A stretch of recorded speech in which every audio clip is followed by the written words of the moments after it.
Hi, everybody. Welcome back to the swamp. I have the lovely Manasa sitting below me here, and the wonderful Isaac sitting next to me here. And many thanks to both of them for willing to jump in and do this. Basically, it was just an idea, spirit stuck in my head, help people deal with stress. And I'm like, as stressed out as I am, you want me to do this? So I guess I'm learning too while we go. But basically, we're just going to kind of cover some basic steps or processes that we can all do to help keep ourselves on a calmer level. Um, Ways that we can kind of identify if we're getting too stressed out and maybe don't realize it. Um, and then once everybody's kind of said their thing, if there, are a couple of kind of generic questions, no more than a minute or two for an answer. I'm not looking for deep, in-depth goings here. We're just going to go with some general ideas of what each person would present if someone came to them that was really stressed out and how to deal with it.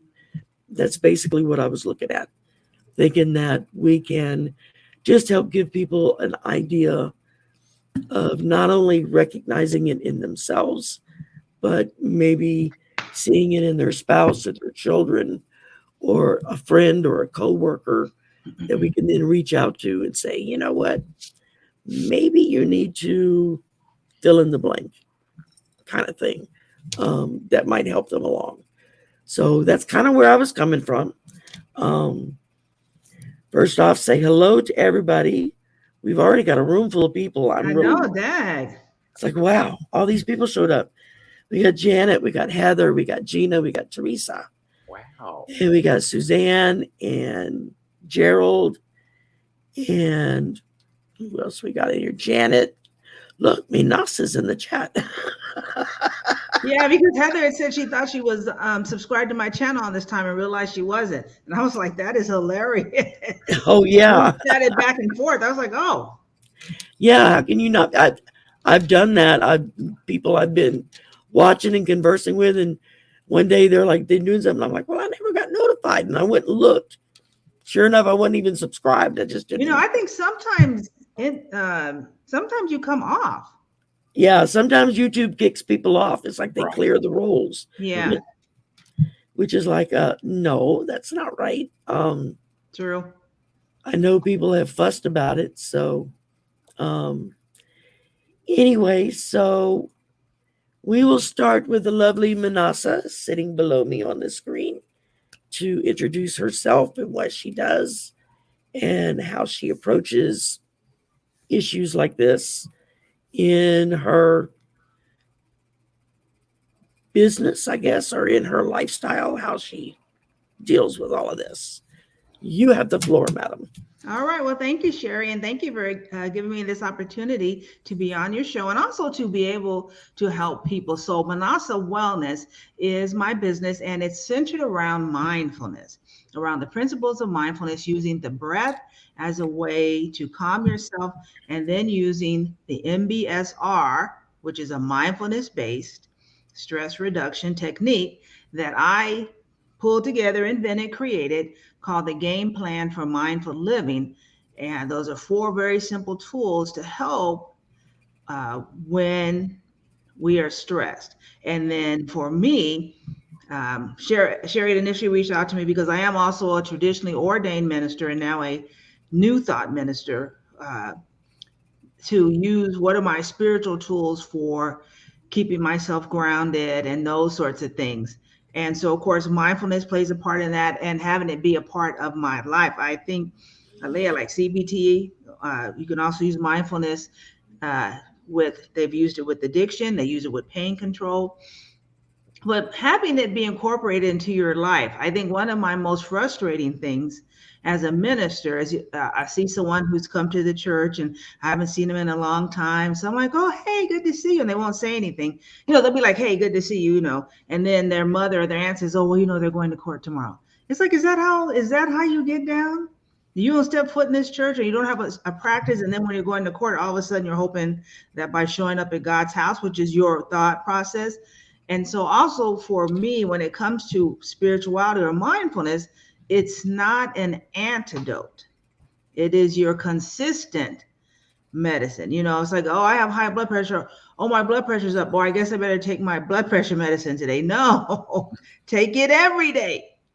Yeah. You know, and so that's sort of that where I come from. But I'm very glad to share some breathing techniques and some of the tools from my game plan in helping people to deal with to just really acknowledge their stress. Stress is a normal aspect of humanity. It's really, I think, I won't put words in Isaac's mouth, but I think as a therapist, he would know that it's not the stress, it's how you react to it. That's really the challenge. And so that if you can become mindful and say, okay, this, I'm feeling this way. Okay, you know, before you grab that bottle of whiskey, which I love whiskey or bourbon or scotch, or have a second scoop of ice I'm a cream, rum girl. you know, all those things, be mindful about why you're doing that. And so that's what we'll talk. That's the paradigm that I'll be coming from tonight. So Okay. I'm excited because, yeah, Gerald had a show where everyone on the show was just, he has this lady, a woman who's a therapist. She's the most calmest person throughout the whole show. You know, her affect never changes. She's very calm. But they were all talking about, oh my God, I hate the holidays. The holidays so horrible in the world. And I'm like, this is the best time of the year for me. Eggnog comes back. I'm like, hey, what is there not to be happy about? I mean, so for me, it's like almost a foreign concept. It's like, how can you be depressed now? But again, I'll say that let's look at what's got you feeling that way. And maybe you Yeah. can make another choice. Okay. All right. I'm going to switch over to Isaac here so he can give us a rundown of what he does and how he does it. And then we'll just go from there. Okay. Whatever happens, happens. All right. Well, I would identify myself as, well, most people would identify me as a mental health counselor. I'm a therapist. Pretty much, I've probably been like most of you, I've been a therapist all my life for other people. I just went to school to learn the terms to talk about what I was doing. My background, I have over 20 some years in the counseling profession, but most of the time I worked in a treatment facility. And when I worked in treatment facilities, I only worked with people for like 30, 60, 90 days, which meant that it was really frustrating because in the counseling profession, they teach you a process and you're trying to take that person through that process. So I had to learn how to make sure people could get things done in a short period of time. Because if I only had to work with somebody for 30 days, I wanted them to be able to do some things. So my thing was, I want you to be able to work on your issues when you are away from me, so that when you come back to me, you can be reporting and we can just keep it rolling. And I always wanted to work with people in a way that they become their own therapist. I don't want anybody to just have to depend on me to find the answers, because the answers are within all of us. We already know what's going on with us. We tell ourselves all the time, even if you're in a situation with people, you think to yourself, you're telling yourself in your head, I need to stop going around these people. I need to get away from this person. My thinking is just start listening to yourself. But you're going to also have to do something different. It's like Manasa said, it's not people and situations that stress us out. It's our reaction to them. And if somebody has been doing something in our lives for 10, 15, 20 years, we shouldn't act like it's something new every day. We should be able to say, oh, this is how Isaac responds. So how do I want to respond to him? It's almost like he's pushing a button and I guess I melt down. You don't have to melt down. You can just be present. Just be present. So my thing is helping, as a counselor, helping people learn to help themselves. And I think that way people pass it on. They just pass it on. Okay. I like Isaac. That is, I've said myself, everyone should have their own tarot and oracle deck, and then you can learn how to connect. So yeah, the power is within you. That's what I like. The power is within you. Yeah. So let's go there. Yeah. Right. Yeah. Gerald put something up that because they aren't prepared to handle. I was making a joke earlier before we went live. Suddenly you got a house full of 8 and 9-year-olds. You look like the cat that I put on the promo ad, because I remember those days, and that's pretty much how I felt like I looked. It was just like I'd stuck my finger in a light socket. I am not a professional counselor. I am not a minister. I took a truckload of psych and sociology classes in college. So when I graduated with a concentration in behavioral sciences, which kind of, gives me the ability to kind of be there to say, okay, let's take a breath, and everybody just kind of have a seat, calm down, let's see what we can work out. Mm-hmm. But that's about the extent of my professional ability. Other than that, I'm just a normal everyday person who's been through some crappy things in my life, so I know what it is to have really rough holidays. And I've been through some really, really wonderful holidays, So I think a lot of times when I get really stressed, it's stress that I bring onto myself, because I'm not giving myself that time, that me time, 10 minutes in the morning to drink a cup of coffee without 10 people in my face wanting me to do something. That kind of thing. So yeah, I mean, that's kind of where, just kind of an idea of what to do, how we do it. Mm-hmm. Well, I just want to say to the point you made about being trapped in your house with your kids during Christmas break, and to the point that Gerald made, I am saying this in the most loving way possible, but the holidays come at the same time every year. It's the 4th Thursday in November, and it's December 25th. So yeah, I mean, I'm trying to say is that if you like, I'll give this example. A sweet woman I know grew up, she didn't have a lot of money, so she was under the stress of trying to impress people and give a gift. So she gave her, I don't know if it was her future to be mother-in-law or mother-in-law sister. She spent all this money, gave her a gift, trying to impress her, and then overextended herself in trying to help the lady move. And she was, didn't have anything together. And she goes, oh, here, just put this on the Goodwill thing. Well, what she handed her was the gift she had given her and hadn't even opened it. Yeah. Wow. And put it on the Goodwill pile. So she made that decision right then.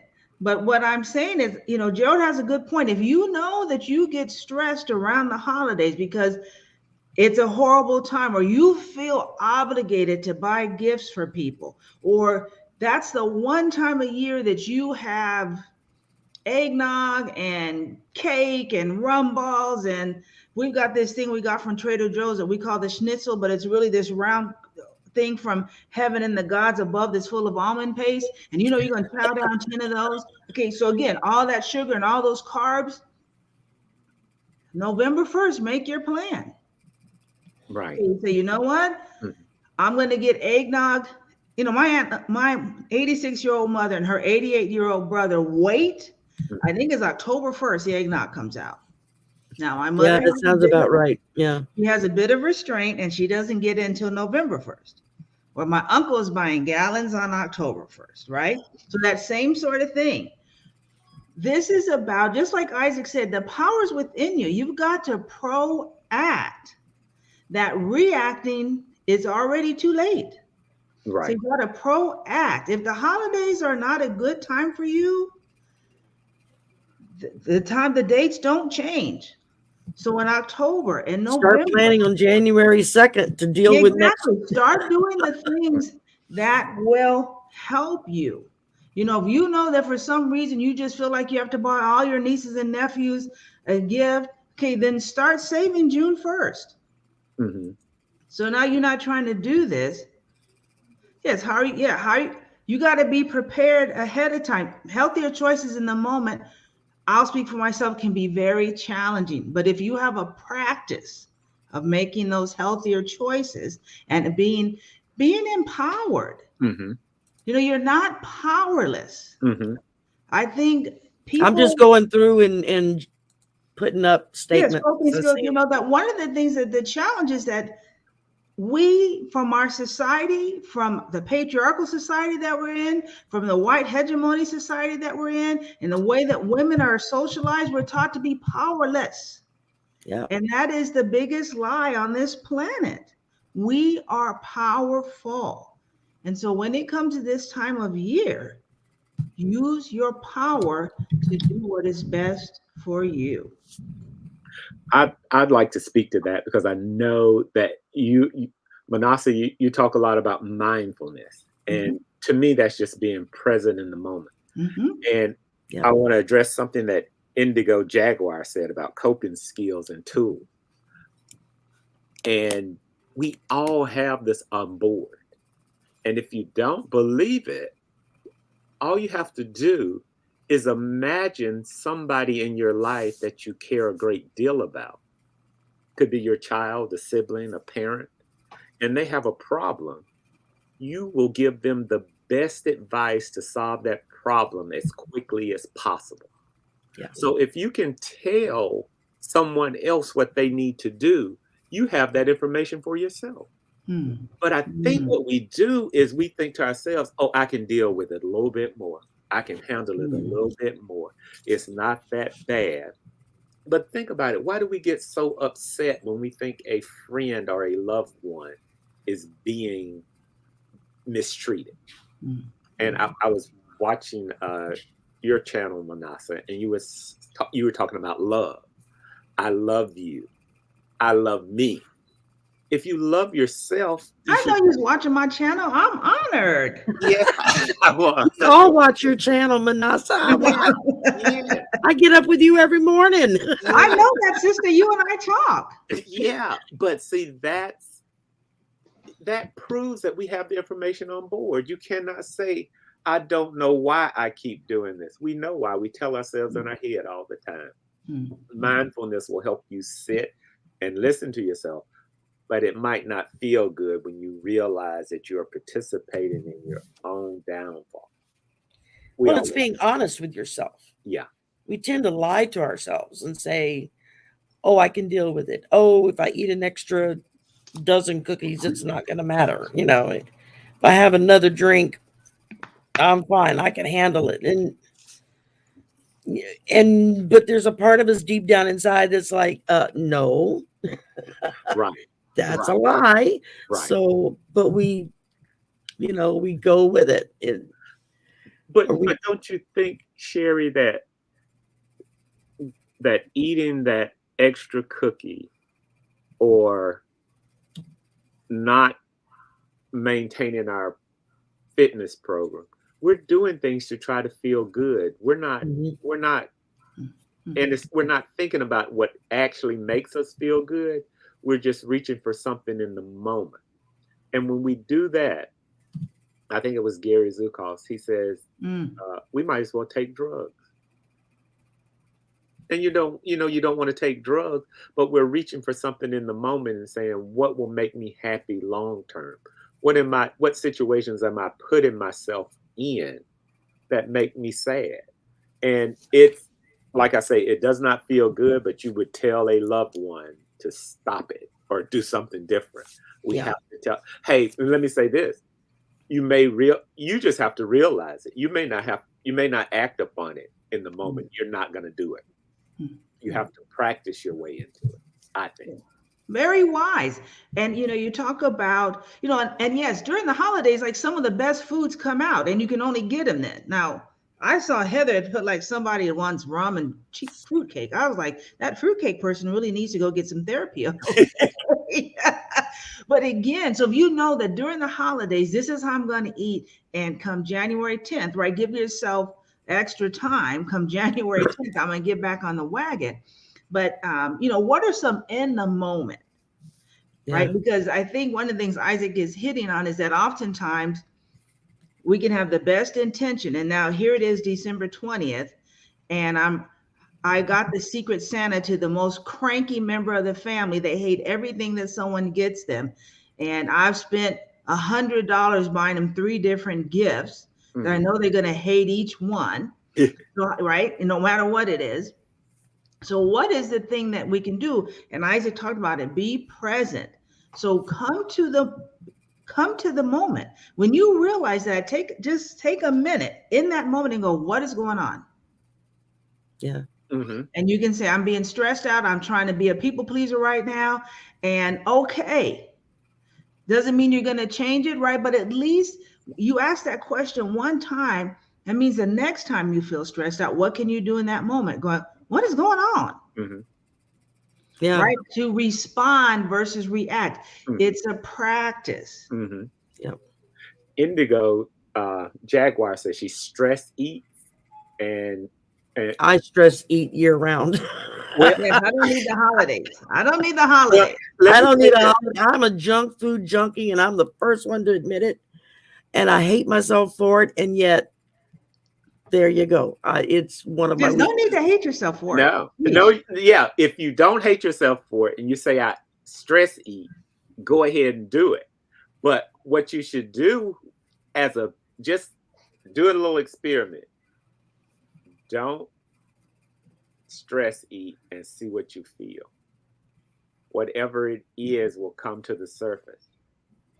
We do things to stay in unawareness. But Sherry, think about it. Think about all the things you've dealt with, all the tough things that you've had to encounter. Yeah. It's not going to be any tougher. You face it and you deal with it. Because you're dealing with it anyway. Exactly. But you're just pushing it in the back of the computer program. It's running in the background. Bring it in the front. Then you can delete it or you can close it out. Mary, I have to make adjustments to deal with it better. Right. Indeed. And in a gentle and kind way. I think that a lot of people think that mindfulness it's about being in the moment without judgment. So in this moment, I'm like, I've eaten these 2 pieces of pie and had eggnog and a piece of my Aunt Patty's coconut cake, which I wish I could have. Okay, I'm still going to be kind to myself, but realize next year I'm going to make a different choice. Right. But in this moment, this is the choice I'm making with kindness. You know, the fact that you said you hate yourself for that. You know, no, girl, go ahead and have that Snickers and those cookies, whatever, but be mindful of it. That's the whole thing. Yeah. You know, when you do it when you're not aware, that's when it's a challenge. I wanted to go back to what Isaac said. I had thinking about today's show. This is a quote from Thich Nhat Hanh. The only way to ease our fear and be truly happy is to acknowledge our fear and look deeply at its source. Instead of trying to escape from our fear or the stress or the concern, we can invite it up to our awareness. Isaac said, bring it to the front of your brain and look at it clearly and deeply. Because maybe the thing is not as awful. You know, we push it so far back in our brain that it appears to be this awful thing. But if we look at it up front, you go, oh, I miss so-and-so during the holidays and everyone in the family hates them, so I can't talk about it. Right. Right. So then you go and have a conversation with the friend, say, I never get to talk about this person. Can I talk with you about them? And now you've been able to release that stress. Or, you can't stand being around your family, because there's a Chester molester in your family. And when you go to the holidays, as much as you want to slap your mom and dad and your aunts and uncles because they know who the Chester molester is, they still invite that person. Yeah. And he has touched every girl in that family. And you hate being around that person. Right? So, a gallon of ice cream and a bottle of Glenlivet is what you got to take to get your, or it's starving yourself in the other way. Right? It's doing something to deny yourself. Some people have the opposite effect. They don't stress eat. They can't eat when they're stressed. Correct. To recognize that. And then, like Isaac said, sometimes I've seen this on so many of the shows. Just because you are my blood relative doesn't mean I have to spend time with you at the holidays. Yeah. Right. And that can be a very hard choice. But if it makes you so unhappy, I mean, if they're going to be mean to you anyway, if you come or Yeah, don't, why bother? then That's let them just be mean when you're not there. But I want people to be empowered and know that they're loved. Right. You know, that's your choice. I was talking on the show I was on earlier today. There's like a powerlessness here in the South where people love that. And that is not a way to create your best life. And that's not how you deal with stress by saying, oh, well, Yeah. you've got to step, or I would invite you to step into your power. And in this present moment, you are the most powerful, beautiful, amazing, and gracious thing on this planet. Mm-hmm. yeah. I'm reading the comments, Reading the chat. Yeah, I had something I starred here a minute ago. and that I see wanted where to speak Lisa. up. Oh, Yeah. that's exactly the one that I was reading. How do you handle winter depression? And I think it was Gina said it might be the seasonal affective disorder. Yeah. You know, that hits a lot of people. And one thing that I would say to you, Lisa, is, well, Manassas, like going back to what you say, you know, this happens every year. And this is one thing that I've said when I've had a problem in the past. I said, why does it always feel like I wake up standing in the middle of a pond and don't know how I got here again?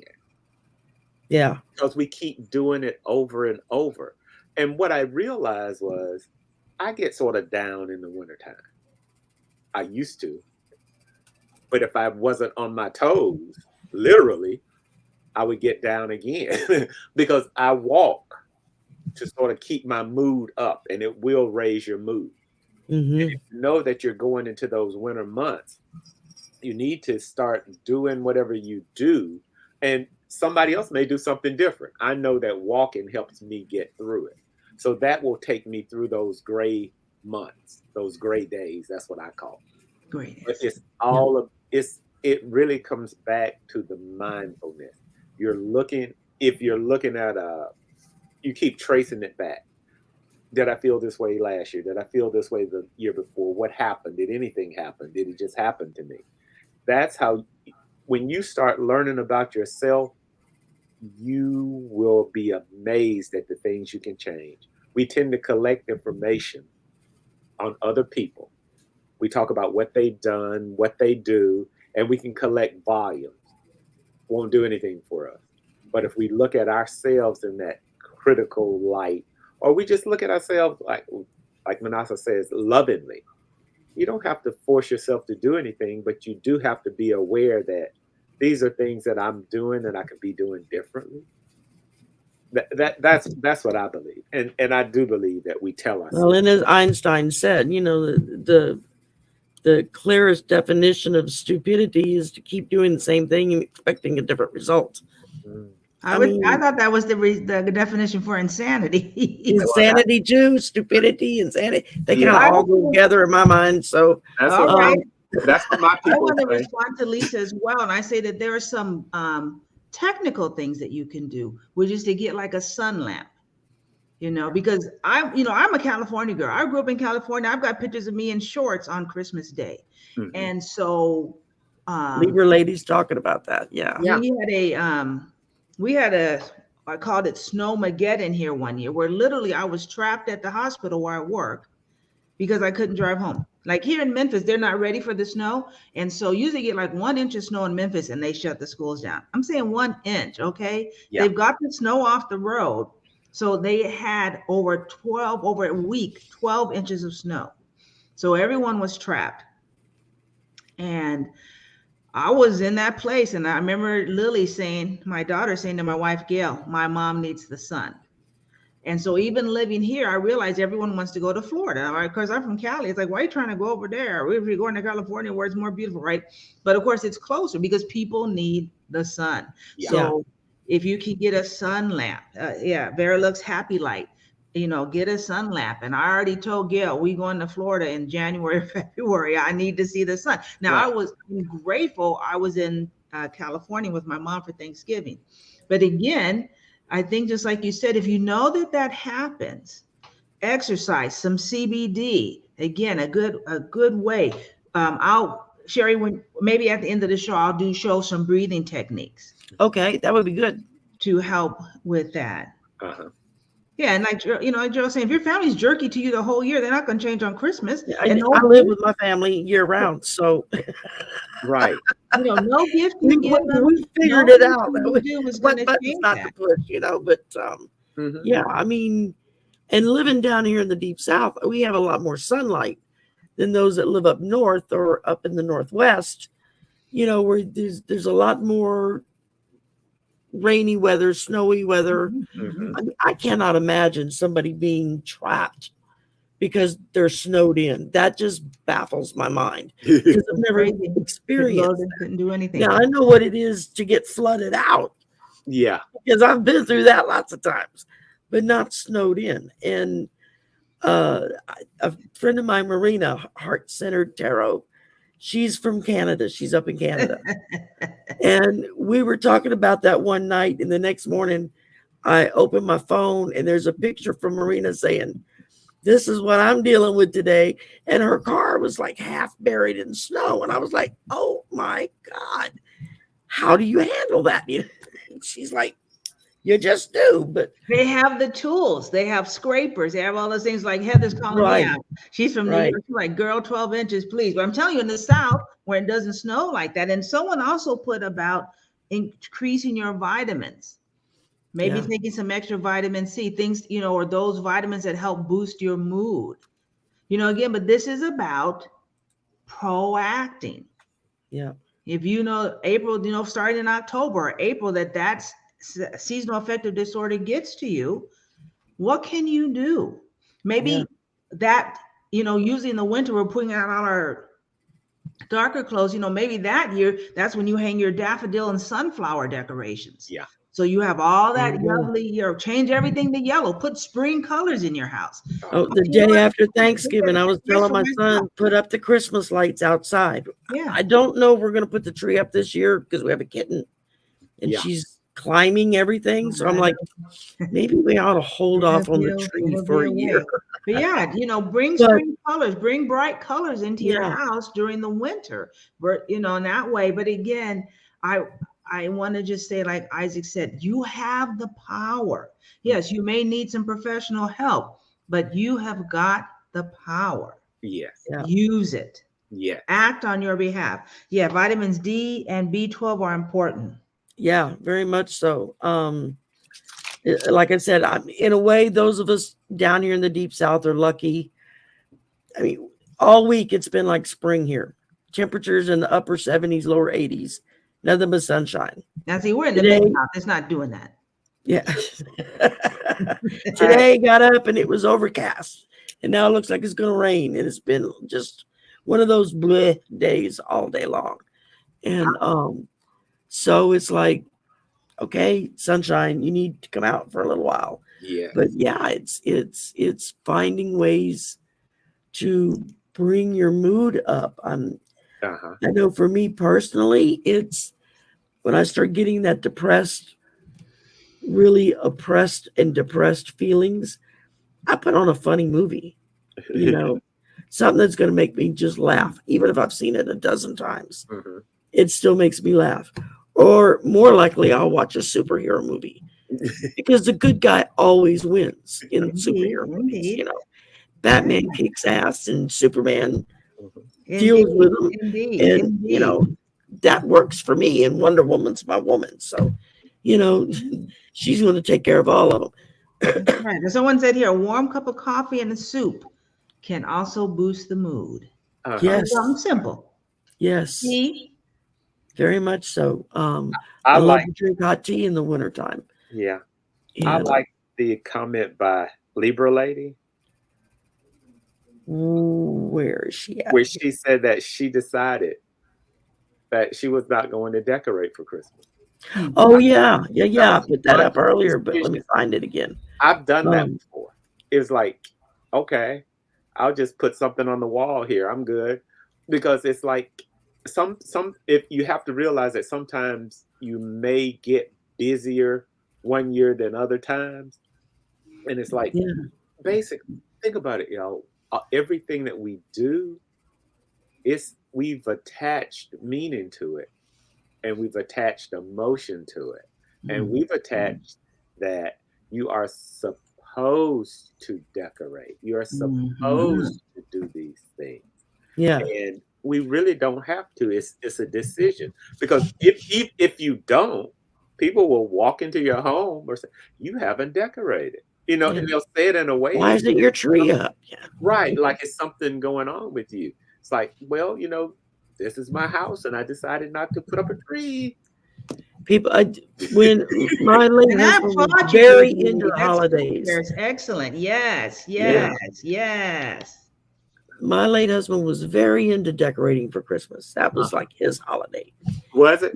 First Christmas after he passed, we decorated. I didn't decorate again for 10 years. Okay. Before I would put up a tree, a wreath, anything. It was like I couldn't deal with the emotions that came with the decorations, Correct. and I had to work my way through it. And it took me about 10 years. And I would decorate at the office. Right. I would bring my decorations to the office, and I would decorate the office. And everybody would be, oh, this is fantastic. But I never decorated my house. And it was probably, a good 10 years before I went out and bought an artificial tree to put up, because I'm allergic to real trees. I can't put up a real Christmas tree. I break out in welts all over. Wow. And I have an allergic reaction to them. Go figure. Probably the sap in the pine or something. Yeah, I think that's what it is. And because I have to be careful, if I'm outside and stuff, that I don't get around pine trees too close, or get the needles on me. Yeah. I'll have an allergic reaction. But Sylvia's right. I mean, by the time March and April get here, people can't get outside fast enough, Right. And that's very, very true. I mean, that may be why the holidays seem to be hitting harder these last 1 or 2 years, is because we were trapped inside. Right. Yeah, we've all been locked up. Correct. And so maybe that where you initially did have a feeling, it's been exacerbated these last couple of years. That's it. Y'all know one thing, and I'm thinking that I'd like to do, is share with everybody, who's missing someone on the holidays, somebody who's crossed over.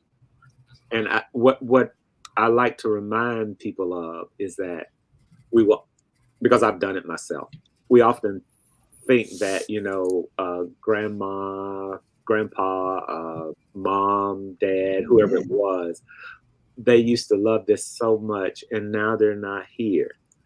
I would like everybody to start paying attention to your thoughts when you're reminiscing about a loved one, because they have energy and they will pop in your head, and it's usually something really pleasant, and it's usually something that makes you laugh. You should stick with that, because that's the way they want you to remember them. What we tend to do is we say, oh, but it's so sad they're not here. And then we go down that rabbit hole and we take ourselves into depression instead of remembering the good things, because you think about it, when they come into your mind, it's something positive. Stick with that. They're reaching It's been a little over 20 years since my husband passed. And I'm finally to the point now where memories of him bring a smile more often than they bring a tear, Yeah. There are still those moments, and usually it's something, a song, a smell, something like that kind of catches me off guard. It's like a sucker punch, and it'll literally make me stop in my tracks. Yeah. And probably reaching out saying hello. I'm sorry. He's probably reaching out saying hello. He pulls on my hair. Okay. When he's here, when he's bothering me, he always had a fascination with my hair. When we were married, my hair was like down to my waist. Okay. It was very long Uh-huh. because he liked it long, and not so. His job was to brush it because it's also very thick. Okay. And so I was like, if you want long hair, you get to brush it because I'm not going to do it. And he would brush my hair every night. Okay. And after he passed, one of the first things I did was I cut all my hair off. Wow. It was like I couldn't deal with having hair anymore. Mhm. And I kept it cut off for a long, long time. Uh-huh. And then lockdown, you couldn't go get a haircut. And it started growing back out. I went, I kind of miss having long hair. I miss having barrettes and stuff. So Uh-huh. I just decided to let it grow. And now I'm slowly getting it shaped. Every few weeks I go in and they kind of trim it up, but yeah, I know. One of the things I would Sylvia always said say, here about sitting in her car Mhm. in the wintertime. I mean, in the summertime, I find shade to park in. But in the wintertime, I try to find the sunniest Dr. spot Drew. and park. So when I go to lunch, I could go sit. Sherry, one of the things that I would always say as a minister when I would facilitate a funeral, I would say that, oftentimes, I try not to say stuff like, oh, because people feeling sad, let's feel sad. But I would say that person must have really been wonderful for all these tears. Yeah. Oftentimes it can help turn the energy around because as an expression, you're really expressing how good that person was to you. If they were like a horrible person, I don't know if they'd have anyone at their funeral, but those tears and that missing them is really a sign of what a wonderful person they were. And, honor that. Honor that. Yeah. Well, I know I talked to Isaac about this when I first approached him about doing this show. That when my husband passed, I mean, he had been very ill for a long time, and I had been taking care of him for several years. And my biggest issue that I dealt with in the beginning was feeling guilty for feeling relief that I didn't have to take care of him anymore. Mm-hmm. And it took me several years to get past Mm-hmm. that feeling of guilt that, it's perfectly okay to feel relief. Yeah. That I'm not having to take care of him anymore because it was exhausting. I did it because I loved him, and I would Of course. still be doing it to this day if he was still here.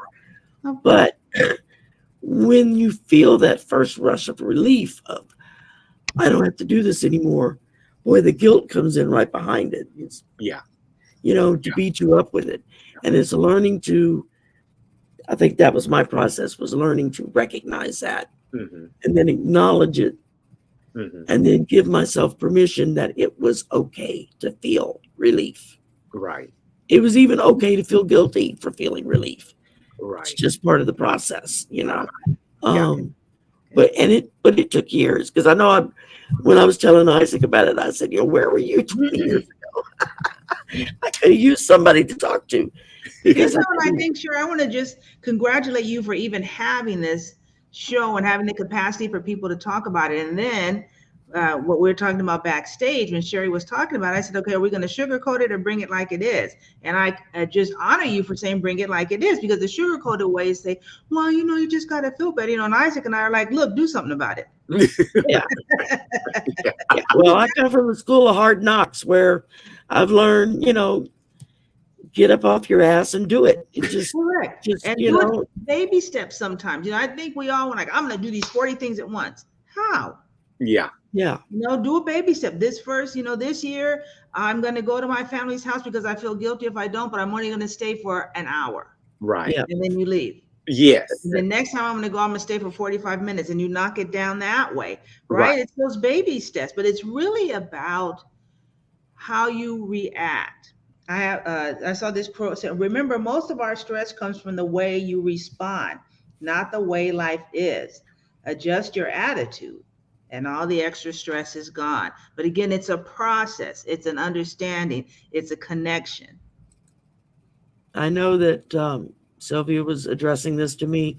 And I did have the same feeling after caring for my mom for 10 years when she passed. It was that, but because I'd already been through it, I recognized it. Yeah. And I was able to combat it on a faster timeline. Good. The fact that 6 months after she passed, we all got locked down didn't help. Right. But at the same time, it did help because I had no choice but to deal with it, because I couldn't fill up my life with going places and doing Yes, you couldn't things. escape it. I couldn't escape it. Right. It was staring me in the face. And so in a way that was good.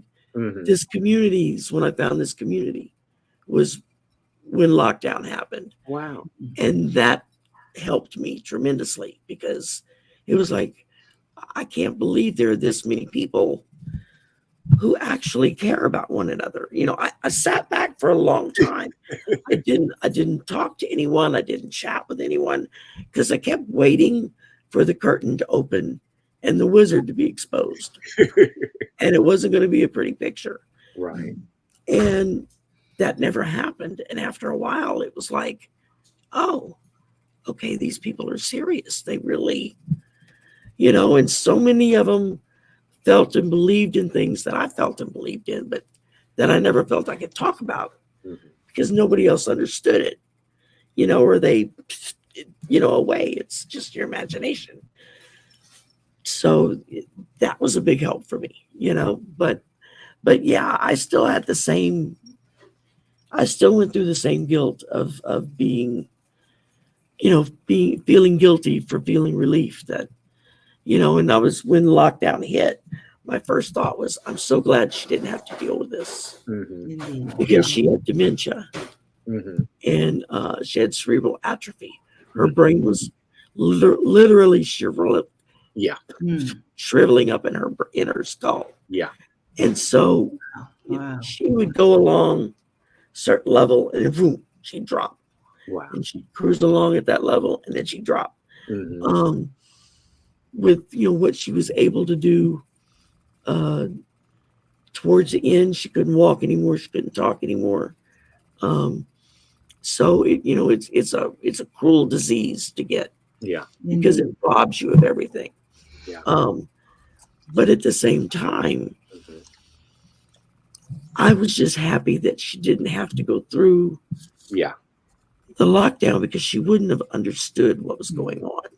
She wouldn't have understood why she couldn't go ride in the car, or go sit outside, or go, general things that we tried to do for her. Yeah. To just make her feel better. Yeah.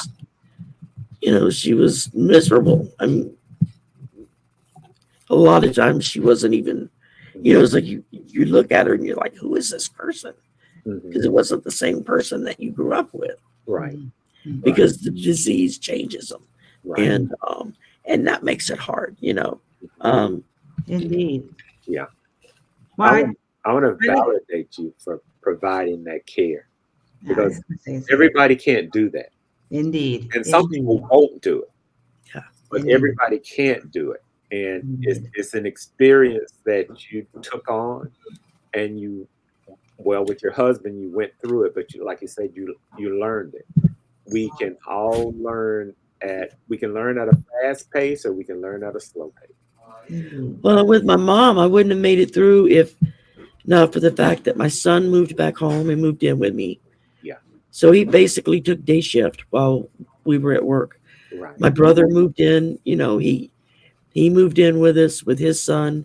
So we were all living together, kind of tag teaming, taking care of my mom. So it made power of an intergenerational family. Yeah. An intergenerational household. Yeah. Exactly. And we still are. After Mama passed, my brother and I were like, we've been together this long, we might as well stay together. It's cheaper. Yeah. And there's always someone here to deal with an issue if there's an emergency. And, it's just that added support of everybody here. Yeah. That doesn't mean that there aren't days that I'm glad I don't have a weapon, because I would probably hurt someone. But just because they make me crazy. But that's just me. For entertainment purposes. And I say that laughingly. Yeah, entertainment purposes only. Yes, entertainment purposes only. I say it while I'm laughing, because I would never, ever do anything to hurt my family. I think one of the things you experienced, and I would like to ask Isaac, and I've seen a lot of comments about it, is helping people deal with grief in different ways. Mm-hmm. And so part of what may be happening, I think we haven't touched on it, even though I've seen a lot of it in the comments, is that people are grieving during the holidays. Right. Grieving what could have happened, grieving what didn't happen, grieving what did happen. Yeah. How Isaac, what tools can you suggest or guide people to help them look at that grief?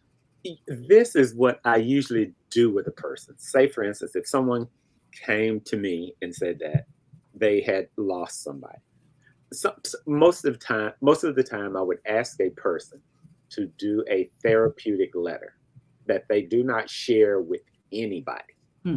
But they need to write the letter near bedtime and go to sleep after writing the letter. They need to destroy it.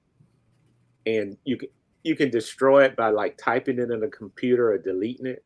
And if you have a safe place like a fire pit or fireplace, you burn it and you just go to sleep. Your mind will put all of that together. It feels like you have actually talked to the person and you feel lighter the next day because you've said everything you needed to say. It is remarkable. And it's a tool that everybody can have for themselves. Now, let me say this. It sounds simple, but it brings up a lot of emotions. But realize that you're carrying around those emotions anyway. They're just below the surface. Yeah. But that way you can release them. That's what I suggest that people. And isn't that something that those in our community do every month for new moon and full moon? Between manifestations and releasing. And releases, yes. Okay. You know, and so you're doing this small little ritual. You're writing it down, you're burning it, or you're burying it, or whatever the case may be. But it's taking that action and moving it up another step to say, okay, don't necessarily have to wait for a full moon or a new moon to deal with this issue. Because it has nothing to do with the ritual of that. Right. You can still do that. Right. But there's still those times and instances when you need to deal with something right now. And you can't wait 2 weeks, you know. Right. You can do this with abuse issues. Yes, I was going to say, what is the way to deal when you're grieving the loss of a relationship? You're grieving the loss of you found out the truth about something, so now you're grieving that, so the other forms of grief that aren't dealing with the death of a person. Right. Because almost everything is grief. Even if you have, like, say for instance, if you have a young person who was in junior college and they were playing sports, and they have an injury and they can't continue. In their mind, I couldn't go to the pros because I got injured. That's the grief process. Yeah. And people will carry that. And if they don't have a way of releasing it, they continue to carry it. This works for almost anything you can think of. Yeah. Because you're dealing with it anyway. You might as well get it on paper, get it out, and start moving on with your life. It will give you insight. I've known people who have had abuse issues, and they would say stuff like, I can't remember my childhood. But if they start writing and talking about it, all of it becomes clear, but that way they can walk through it. But you also, at the end of the letter, let me say this, you say what your intentions are for moving forward. Because if you speak it, you will do it. It's manifestation. It's really, that's all it is. Yeah. You're manifesting. One of the reasons why a lot of people are encouraged to journal. Yes. Is because I'm like that. If I can write it down, it releases that emotion through my ink pen into, a notebook.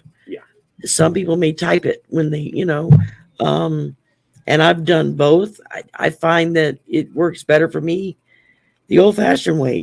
I buy a journal book and just write it down, and and that's what helps me deal with things. Yeah. It's something I learned in one of the last sociology classes I took, my last semester of college, which was called Death and Dying. And just so happened that semester when I took that class was when 9/11 happened. Wow. And one of the girls in our class was a twin. Her sister was in one of the buildings. Wow. They were in the building that got hit afterwards. They were in the second building. But their offices faced the first building where it got hit. And they saw it. And they, even though they were much higher up, they saw what happened. And her boss was like, get out. Everybody get your things, get out. And they're like, but it didn't hit us. He's like, get out. If they're going to hit one building, they're going to hit the other. Yeah. They were down on the ground and blocks away before their building got hit. Wow. And they would have been a good 10 floors above it. Right. Which means they never would have gotten out. Yeah. Because no one survived that was above, especially in the second building. Mm-hmm. And I remember when, because our class was like midday, and everybody showed up to class. The teacher showed up to put a note on the door, no class today, thinking no one would want to deal with class on a day like this. Right. And we were all there saying, no, no, no. This is what this class is for, is to deal with something like Very this. true. Very true. And when she shared that story, I think everyone in the classroom burst into tears because of just how close. It's those little side steps. You know, if their boss had not had the forethought to say, get out now, you know, they would have all been gone.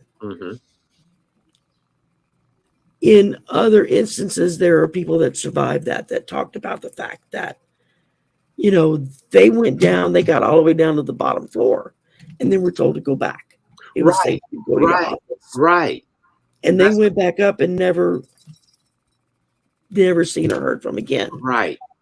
And or the few that did survive, you know, have had to live with that nightmare. Right. It's like, now I never personally had to deal with that, something like on that level. Yeah. But kind of being there with someone who had her twin come that close, I think it brought it home for all of us that day in that classroom of just how precious life is, you know, that it can change that fast. And that happened not quite a year after my husband had died. So for me, it was helpful because I was still grieving his loss. And then this horrible thing happened. And here I sat in a classroom with 30 people who were all trying to process what the hell just happened to us and how do we deal with it. Yeah. And there were other people in the class that had recent losses in their families, so they were dealing with grief too. And so it was very beneficial for all of us because we were all able to share in that moment and kind of work our way through it in that 1 hour class. And I think it's wise to recognize that much of the stress, or some of the stress may be, you're grieving how things used to be.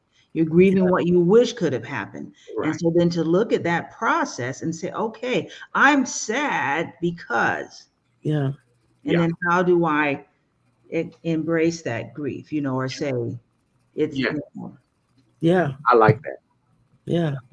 Because you're going to deal with it one way or the other. You might as well choose how you deal with it. Correct. And if you choose how you deal with it, then you can choose a healthy way to deal with it. Yes. Indeed. And you're not taking pills or drinking alcohol or, you know, beating your kids or whatever way that your brain decides to handle that. Very true. That maybe you don't recognize, you know. You're right. And that can be difficult to I liken it also to shadow work. Yeah. Where you're having to look at yourself in a way that most of us don't want to look at ourselves. Uh-huh. Because we may not like what we see. Be gracious. Yes. You know, that which is in the dark only needs the light to begin the transformation. So when you look at it, you know, my daughter's father, my baby daddy, when he was a young boy, I don't know, woke up and he's like, oh, there's someone in the closet. So the whole night he was petrified. Well, when the lights came on, it wasn't someone, it was like a coat and a hat, right? So all he needed was the light to clarify what was really going on. And for most of us, because so I was like, yeah, I'm so horrible. Okay, go into that shadow, bring the light. Right. That shadow aspect has served you in some way. Acknowledge that, and then bring the light so that it can transform. I like that. Yeah, I do too. You need to be gracious to us. I think all of us are so hard on ourselves. And it's like, just like Isaac said, if your neighbor came to you and was like, you would be hugging them and embracing them and speaking all kind words to them. Okay. Give that to yourself. Let's give that to ourselves. Yeah. That's it. That's it. You know, I'm a fan of the Matrix, the first Matrix, and the Oracle. And in the movie, she says, this is really going to bake your noodle. Y'all think about it. We haven't told you anything that you don't already know. Yeah. You already know it. It's like, did you knock over that vase and break it because I told you were going to knock it over and break it? Right. Or would you have done it anyway, even if I had told you? Right. You know, we know these things, but why do we not? Why do we choose not to act upon them? Why do we choose not to be still in the moment? And we use them for others to help them, and then refuse to use it for ourselves. Exactly. Yeah. And that's been one of my lessons I've had to learn. But you know one thing, you know, years. I think sometimes, you know, how when we're souls, we decide to come in and we're going to learn certain lessons. I think sometimes some of us may have had we said, I want to learn what it's like to suffer and struggle. But then once you've learned, it's almost like you can move away from that. But some of us just sort of stick with it. It's like, okay, but it's like you've learned the lesson. And I think we do that a lot. I do. Yeah. I agree. I tell people I'm a supervisor as well of counselors. And a lot of the young counselors, they come in, they want to save the world. They want to save people. And I tell them, I just tell them whether they, you know, are spiritual or not. I said, this is my belief. I think that when we were souls on the other side, we were standing with God and we said, you know, I want to help people. I want to learn all about what's going on in the world. And I want to be I want to make sure that I live a good life. And God says, okay, I'll make you a counselor. I'm going to send a lot of people to you, but you're not supposed to help them. They're going to help you. Yeah. How many things people bring to all of us every day, and we see how they solve the problem, but we never take the advice or we never replicate what they've done to solve a problem. Yeah. Or never take our own advice that we gave them to help them solve the problem. You know why though, Sherry? Because it doesn't feel good. Yeah. It doesn't feel good. And we're all about feeling good, especially in this country. But it's the solution. We know the solution. Good and instant. We want it right now. But we know I don't want to work on this for 5 years. I want it right now. So. That's it. We know the solution instantly. We put it off and we do something different and we do something else for a few more months. And when we solve the problem, we go back to our original thought. Yeah. That's what we do. That's why I have my butterfly on. That part of the challenge is to go through the process of transformation. And that this is not new information, but when a caterpillar gets in that cocoon, I didn't know it, it liquefies. Wow. Okay. So can you imagine what it would feel like for you to liquefy? And then it has to whatever to come out. that has got to be a painful process or a different process. Right. And for many of us to get to that new place, we have to be willing to be empowered. And we have to be willing to say, this sucks. Yeah.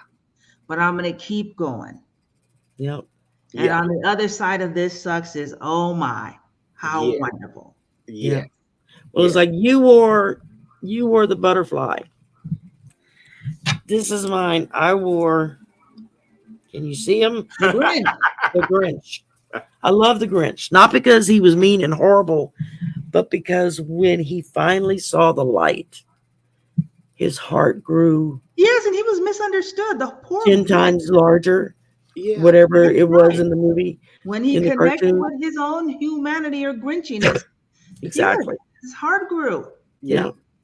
And that's why the Grinch has always been my favorite. Because it was like part of me, just even as a child, just clicked. He saw goodness, true goodness. He saw the light of goodness. Mm-hmm.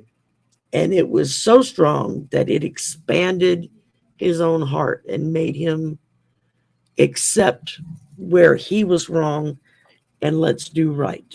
Yes. I mean, and even as a little kid, that I can look back now and think of how I thought of that cartoon. Uh-huh. And that's how it always hit me, that, well, he saw all the good people and that they were really good people. Mm-hmm. And that made him better. Correct. And that Christmas wasn't the gifts and the stuff, all the stuff he took away from them. That wasn't it. It was them being together. Yeah. And then, that whole thing that it was about the community. Yeah. The stuff is just the icing on the cake. Yeah. Yeah. Exactly. So,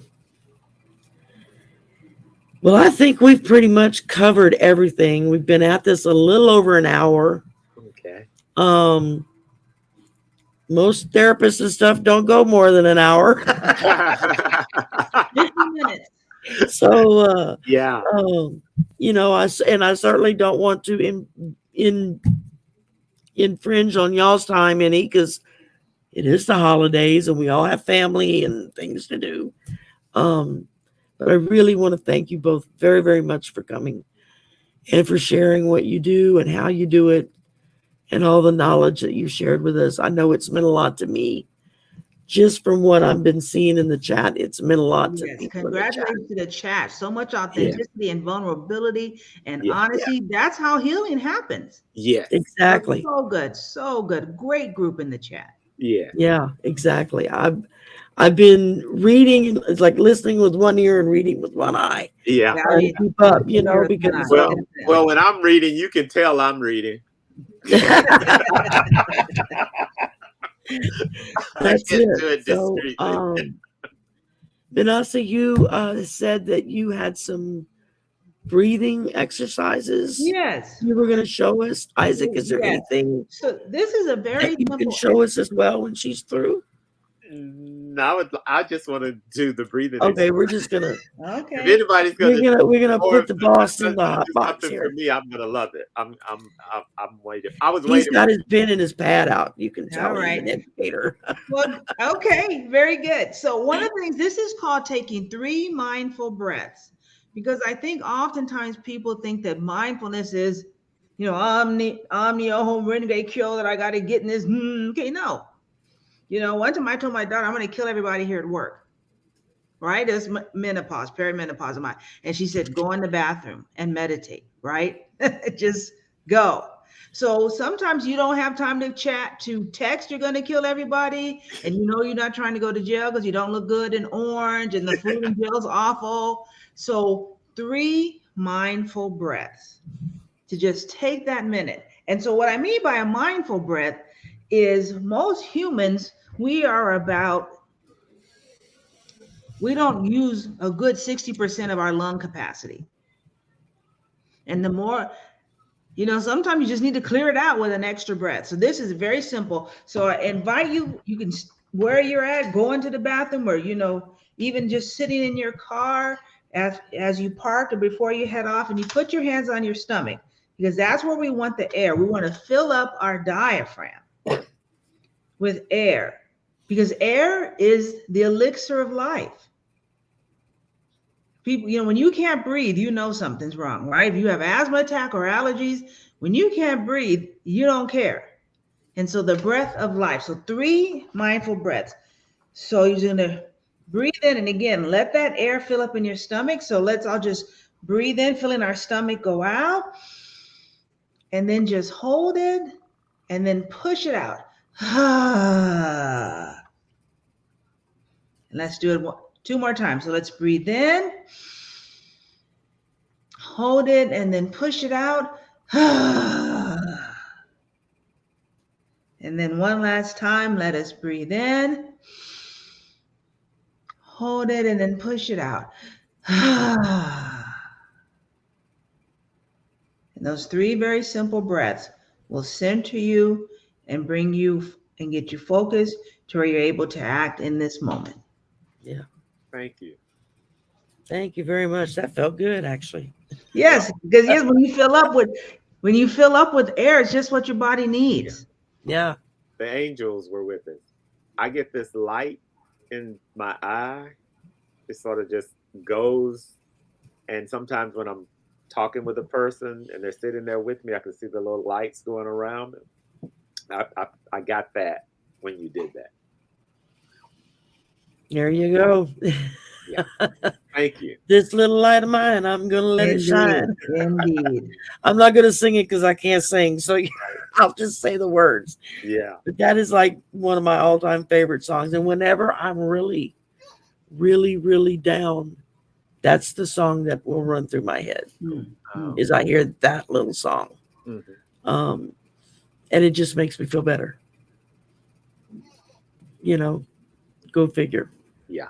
But I want to thank y'all both for coming very, very much. Thank you for having me. Thank you for the invite. You're welcome. You're both welcome to come back anytime you like. If you get an idea for something, you want to run it by me, let's do a show. Okay. Shoot me an email. We'll do it. All right. Thank you to everyone in chat for joining in and for sharing. And y'all made a difference in what it was we were trying to do here, and that was to get the conversation started. Because if you talk about it now, then a week from now, when we're that much closer to Christmas, hopefully something will come back into your memory. You say, oh, Manasa said, let's take a deep breath. Oh, Isaac said, let's do this. Sherry said, let's try that. And hopefully that would be enough to help others not turn into the stressed cat that I posted in our little promo ad. I saw that cat in something else like a month ago. And when the thought came in to do this show, that was one of the first pictures that went in my mind. I had to go look for it online, was to find that stressed out cat. I was like, okay, this is how I feel sometimes. I could be a self-portrait. So, thank you everyone for coming. Thank you, Manasa. Thank you, Isaac. You're welcome. Much love and hugs to both of you. And y'all keep talking. Yes. Keep sharing. Yes. We all, just about all of us, are connected. Facebook, Instagram, YouTube, Messenger. If you need to talk to someone, reach out and say, can you spare 5 minutes, 10 minutes? I just need to vent. And that simple act can do wonders. There's Zoom. There's free Zoom. You get 40 minutes. You can sit and scream at somebody to just get it out. And they'll just sit there and let you do it, because they're your friend. Yeah. And what a wonderful way to use technology. Yes. Use it for us, not against us. So with that, we're going to close up. Thank you, thank you, thank you. And everybody have very happy holidays. Happy holidays. Happy holidays. Don't get stressed.